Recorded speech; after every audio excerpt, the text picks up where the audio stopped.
Ini ang Digicast Negros X, ang top 10 nga balita sa Negros Island region na amon idulong sa inyo. Kagyaring atong top story subong nga adlaw, November 18, 2025. Search and retrieval operation bangod sa Bagyo Tino, ginuntat na. DNR nagsilinga mga kahoy nga naanod sa baha na tumba bangod sa mga linog kag mabunok nga ulan. Presidente sa Bacolod nagsulong sa Bacolod City Government Center bangod wala pa mabalik ang internet connection. Rider patay matapos nabunggo sa Carabao. Kag sa good vibes, Presidente sa Moises Padilla ng utang para makahimo sang floating bridge nga maagyan sa mga pumuluyo. Tinatanan sa Digicast Negros X.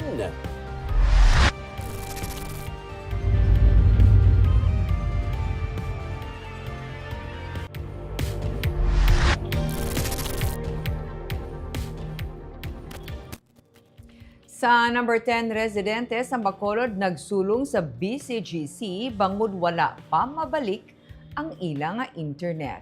Sunod sa concerned citizen nga isa ka PLDT subscriber, nagpadulong na siya sa mayor's office kay na-report na nila ang problema sa ila telco provider. Apang wala pa has sa subong sang aksyon. Nagpangabay man ang tagreklamo nga kung mahimo magpagwa sang corporate official statement ang kumpanya agud mahatagan sang klaro nga update ang publiko parte sa ila restoration efforts. Kay nasang aga, nagpost si Mayor Greg Gasataya sa iya Facebook page kag nagpamangkot kung ano pa nga mga lugar ang wala pa nabalik ang connection sang internet kag kung ano nga service provider. Agud ini ang iya ma-follow up.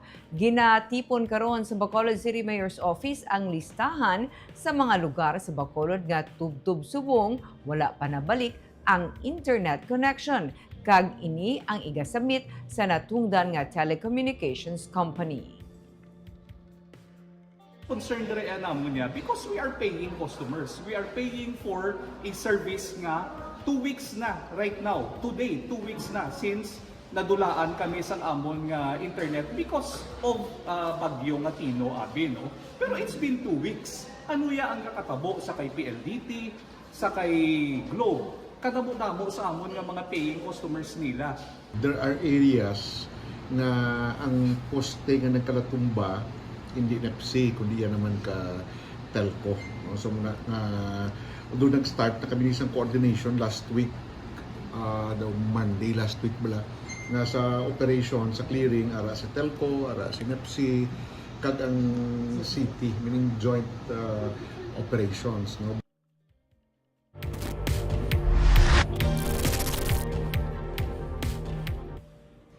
Sa number 9, nagbukas na ang 18th National Organic Agriculture Congress, kaina. Isa sa mga panawagan nga ginbuyan ni Director Bernadette San Juan sa National Organic Agriculture Program amo ang pagpasiguro nga ang organic agriculture magahatag sa matutuod nga income, kasugman dignity kag resilience sa mga mangunguma. Sa iyang speech, iya ginsiling nga ang Department of Agriculture paagi sa National Organic Agriculture Program ang committed sa pagpabakod pagid sa sektor paagi sa paghatag sang livelihood projects, capacity building kag iban pa. Pero kinahanglan sunod sa iya ang pag-isa kag collaboration sa mga farmers, researchers, policymakers kag agribusiness. Sa mensahe naman ni Governor Eugenio Jose Lacson, iya ginpasalamatan ang bulig sang DA sa probinsya sa pagpamuno ni Secretary Francisco Tio Laurel sa tion nga labing naapektuhan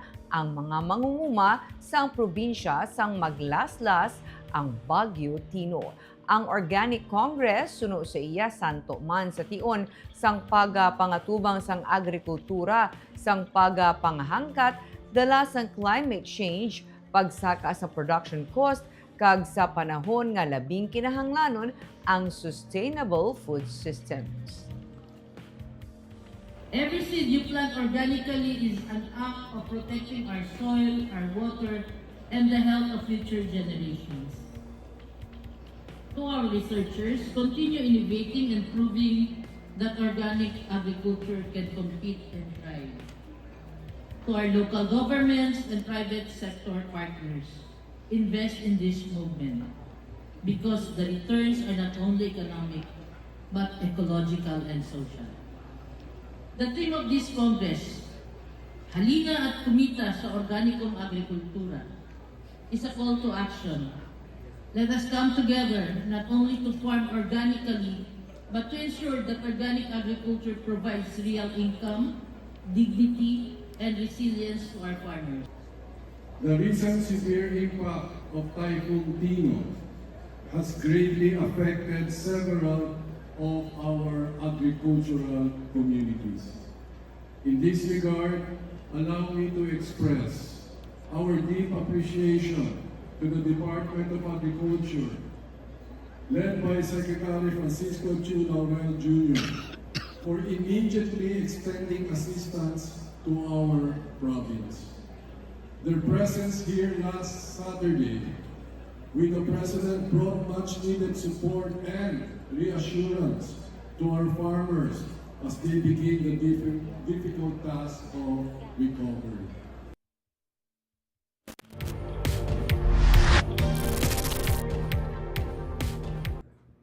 Sa number 8 rider patay matapos nabunggo sa Carabao. Nagabunggo sa Carabao ang motorsiklo ng rider sa tubang sang Toyota Motors sa Dalan Araneta, Barangay Tangub sa Bacolod City, pasado las 12 ang kagahon sadtong Lunes. Patay ang 27 anyos nga driver sang Suzuki Raider nga motor nga si alias Noli sa Barangay Pahanukoy sa Bacolod City. Nagwa sa investigasyon sa Traffic Enforcement Unit nga padulo nga sur ang motor sa makabunggo sa nagtabok nga Carabao sa dalan. Nakaangkon sa madamong apila sa lawas ang driver nga suno sa PNP, wala nakasuksok sang helmet. Nagpalagyo ang Carabao so wala mahibaluan nga direksyon. Sa karon ginahibalo pa kung sino ang tag-iya sang amo nga Carabao.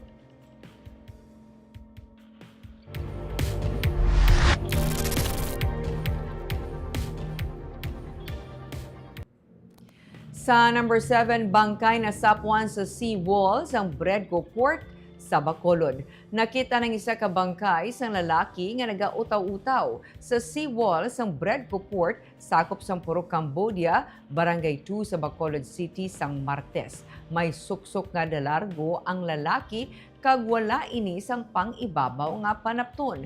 Gin-retrieve sang katapos ang Philippine Coast Guard ang bangkay. Isa ka empleyado sang Harry Works nga yara sa Bredco Port ang nakasapo sa bangkay.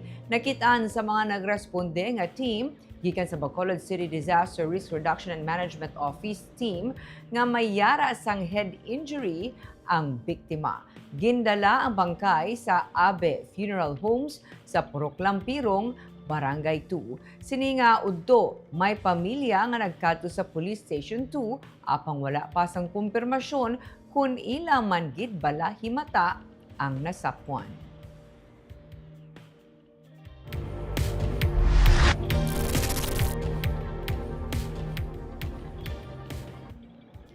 Sa number 6, bangkay na sapwan sa Suba sa Bago City. Isa ka nagakaagnas na nga bangkay sa lalaking nasapwan sa higad sa Suba sa Purok Roadside, Barangay Lagasan sa Bago City, Lunes nga adlaw. Manog pamunit kuntani ang isa ka residente sa nakit-an niya nga may nagakulog nga lawas ng tawo sa mga rurok sa higad sa Suba. Nagasuksok ang biktima sang itom nga t-shirt, itom nga shorts, kag may silver nga pulsera sa iya na tuo nga kamot. Ginabulubanta nagaedad 30 anyos pasaka ang biktima. Gin-retrieve ang bangkay kag gindala sa Lagunday Funeral Homes para sa post-mortem examination. Nagapanawagan ang otoridad sa kung sino ang may himata nga nadula nga magpakig-angot sa pinakamalapit nga police station.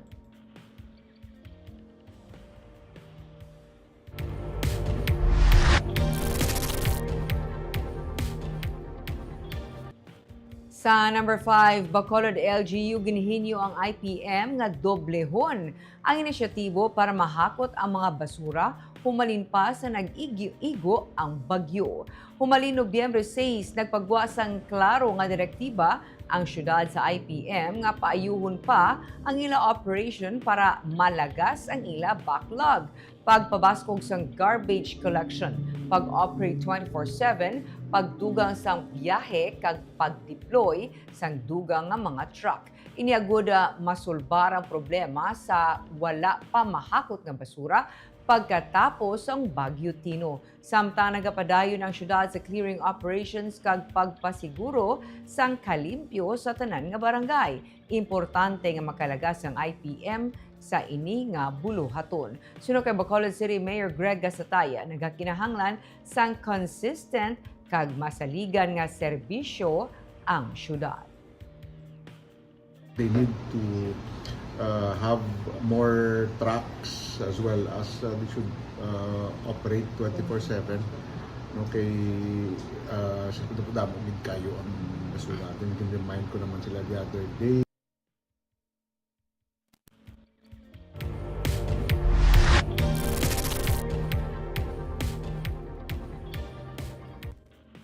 Sa number 4, DSSD may panugyan sa mga pamatanon nga hindi pa preparado mangin ginikanan. Sang Biyernes, isa ka patay nga bag-ong bunag nga lapsag ang nasapon sa Barangay 1 sa Bacolod kag hindi ini ang una nga tion sa Bacolod. Ginsiling ni DSSD Head Dr. Richel Verde Prado Manga, dapat protektahan ang kinamatarong sa kabataan kag ang natabo isa ka wake-up call sa syudad sa Bacolod. Pahayag pa ni Manga nga mayara sang legal nga mga options para sa mga ginikanan nga may kapudlayan o kung hindi pa handa. Lakip ng adoption kag voluntaryo nga pag-surrender sang parental authority. Paday nga ginatutukan sa social worker ang kaso. Apang ginako sang DSSD nga mabudlay ang investigasyon bangod wala sang may naga-claim sa lapsag. Ginkumpirmar man sang ahensya nga ang syudad ang magapreparar sang funeral services samtang nagapadayon ang koordinasyon sa kapulisan agud makilalaan kung sino ang nagbilin sang lapsag. Another wake up call man sa aton no nga dapat i-intensify ta pagid ang aton nga efforts at the same time ensure no nga ang community ga ka-involved naton.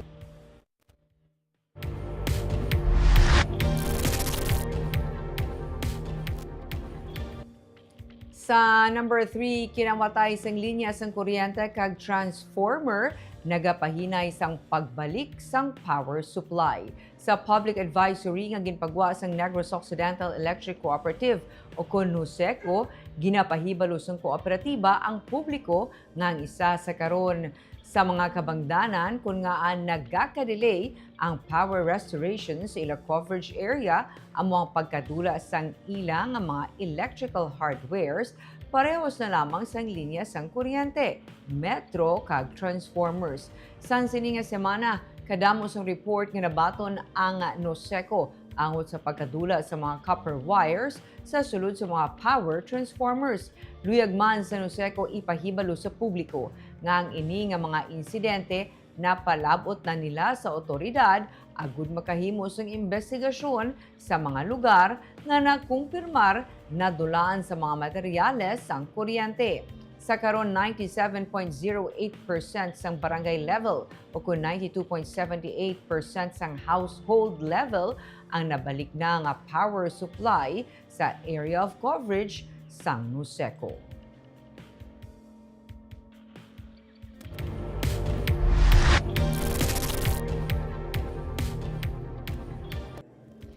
Sa number 2, ginsubmit na sa Tiglikom sa Department of Environment and Natural Resources ang assessment report angot sa natabo nga flash flood sa Negros nga nag-utas ang halos isa ka gatos ka kabuhi kag nagdala sang dako nga kahalitan. Suno kay DNR Negros Island Region Executive Director Charlie Fabre, dala sang pila ka mga linog man nga nagtayog sa probinsya, naghumok ang duta. Ikaduha, ang 400 mm nga ulan nga nagbubo sa sulod sa duha tubtub 3 ka oras ang nagtuga sang landslide.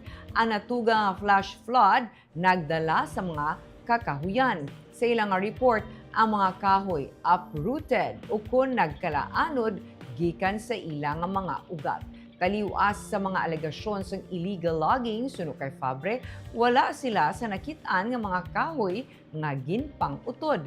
Padayon sa karon ng inventory sa mga kahoy. As of November 13, ang Mount Canlaon National Park personnel naka-inventory sang 12,636 ka board feet sa mga nagkalaanod nga kahoy sa Bagakay Creek lamang sa Barangay Biak na Bato sa La Castellana. Upod na sa nasubmit nga report ang mga recommendation. Pila diri ang mga pagtalakay sa encroachment sa mga settlements sa forested areas ang MKNP kag pag-clear sa mga nabara nga trails. But again, yung nakita doon sa report, hindi talaga ma-prove na may illegal logging. But there are so many trees na landslide galing sa bundok ng Mount Canlaon National Park and along the riverbank na mga trees na na-uprooted siya, nasama doon sa baba, no? But ang possible cause yun ng mga landslide is the several pumutok yung volcano every now and then may earthquake siya, so nalusin talaga yung soil doon sa bundok, tapos natamaan ka ng heavy rainfall, no? Imagine daw, according initially discussion kanina, about 400 to 450 mm in just 2 hours, 3 hours. Yung rainfall. Yung rainfall. Kaya nagiging plus flood siya.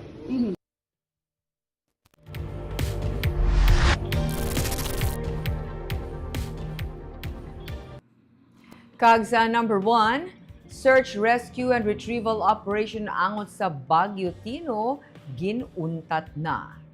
Ginuntat ng search, rescue, and retrieval ukon SRRR operation nga ginapatigayon kasunod sa pag-igo sa Baguio Tino sa Negros Island Region. Sunod sa pamuno sa Office of the Civil Defense Negros Island Region, Donato Sermeno III, sandig sa memorandum sa National Disaster Risk Reduction Management Council, Nobyembre 16, gin-terminate na ang SRR.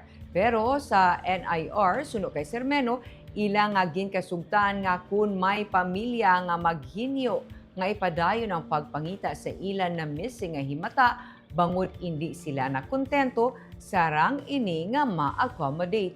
Sa karon padayon ang pag-consolidate sa datos ang management of the dead and missing nga cluster. Pathag niya ang damlag pa 107 nga patay nga gin-report bangod sa Baguio Tino, may mga entries nga nagdoble. As of 11 a.m. nga datos subo nga adlaw, base man sa records sa Police Regional Office NIR, suno kay Sermeno, ang patay 95. 92 diri ang identified o kung nakilala, kag 3 ang unidentified.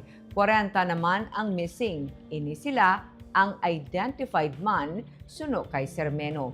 Sa piyakabahin, sa report sa Department of Energy as of 11 a.m., 100% na nga restored ang kuryente sa Negros Oriental. Sa coverage sang Nuneco, may siyam ka mga banwa kag syudad nga mayara sang partial power interruption kag wala pa ini na restore. Sa coverage naman sang Noseco, 76.74% ang tigayo na restore ang power supply. Sa sakop sa Negros Power, ang Bacolod 98.9% na nga restored as of 8 a.m. Sa bilog nga coverage sa NEPC, 20.58% ang nabilin nga wala pa ma-energize.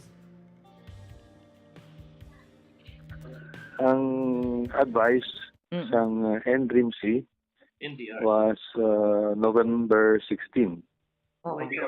So pero diri sa level naton ang istoryanan naman ng agreement naman with the General Dumusbog representing the head ng SRR naton na i-case to case basis niya. Pag hindi pa satisfied ang family, pwede niya pagbigyan.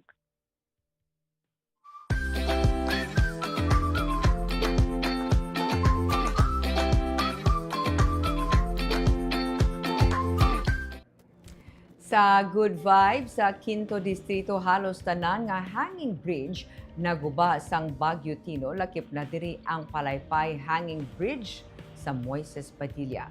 Pero isa ka residente ng utang para makahimo sang floating bridge nga maagyan sang mga pumuluyo. May report si Romeo Subaldo. Amo sini kakusog sang baha sa suba nga nag-igo sa Palaypay Hanging Bridge sa sitio Palaypay, Barangay Quintenrimo sa Moises Padilla sa Negros Occidental sa nag-igo ang bagyo nga Tino. Bisan amo sini kataas ang hanging bridge kun wala sang baha, nalabot pa ini sang tubig. Nagapakita kung ano kadako sang volume sang tubig nga nagbulyada sa suba. Bangod sang makusog nga tubig, naguba ang taytay. Hindi na malabyan. Si Edmi Nicor, isa man sa mga apektadong residente. Nakita niya ang kabudlayan sang tanan nga hindi makatabok sa suba. Gani, napinsaran niya nga maghimo sang floating bridge. Himo sa kahoy nga daw may balsa sa kilid ang taytay nga sarang malabyan sang tawo kag motorsiklo. Planuhan gid ni para nga makalabay ang tao. Bulex pamuluyo. Bulex pamuluyo. 5 kadlaw. 5 kadlaw, ikaw lang gid isa? Ay tao pulo ka tao pa. Pulo. Nagkuha ka tao? Ginsweldohan mo man sila no? Napulo ka tawo ang ginpaubra niya sa sulod sang 5 ka adlaw kag ginswelduhan. Ginbaklan niya man sa mga materials para matukod ini. Ang gingasto niya, nagdangat sa may kapin sa 50,000 pesos kag ang kwarta, ginulam niya sa iya nga utod. Ang tao, yung 13,000. 13,000? Kabilugan mo yung gasto? Mga lapit 50 ni. Lapit 50? Hindi ka nagkuha sang, sang kwarta? Ulam sa utod ko Ulam. Subong, makatabok na sa taytay ang mga pumuluyo para makalapot sa town proper. Pati mga motor, makalabay man diri. Para mabayaran niya ang ginutang niya nga kwarta sa iya nga utod, may bayad anay kutob sa mga nagatabok diri. 5 ka pesos sa tao, kag 10 ka pesos sa mga motorsiklo. Hindi man pwede nga siya lang magpasaan sa tanan niya gasto para diri. Kinahanglan niya anay bayaran ng iya nga utang para sa iya nang inisyatibo para lang may maagyan ang mga pumuluyo. Romeo Subaldo para sa Digicast Negros.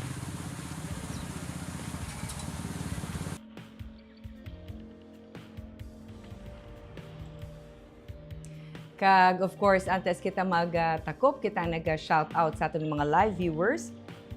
Kay Mia Morales sa Sitio Pasita, Barangay Sagang. So sa Castellana ni siya. Maricon Gamboa Hayashi, good evening sa imo ma'am, from Japan.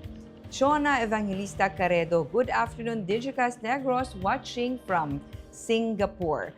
Mirna Garrido Clavel, good PM Digicast Negros, kag Ma'am Barbara, watching from Payao.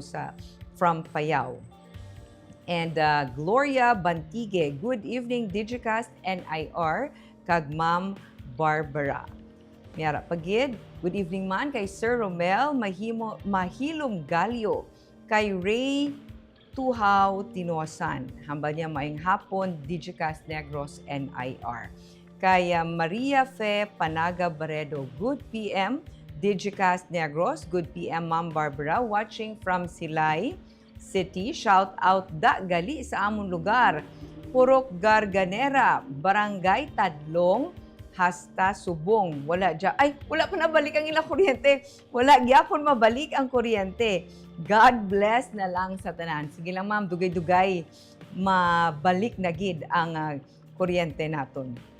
Kay hindi ko ni permit. Gerardo Marquez. Maayong hapon, Digicast Negros. Maayong hapon, Ma'am Barbara.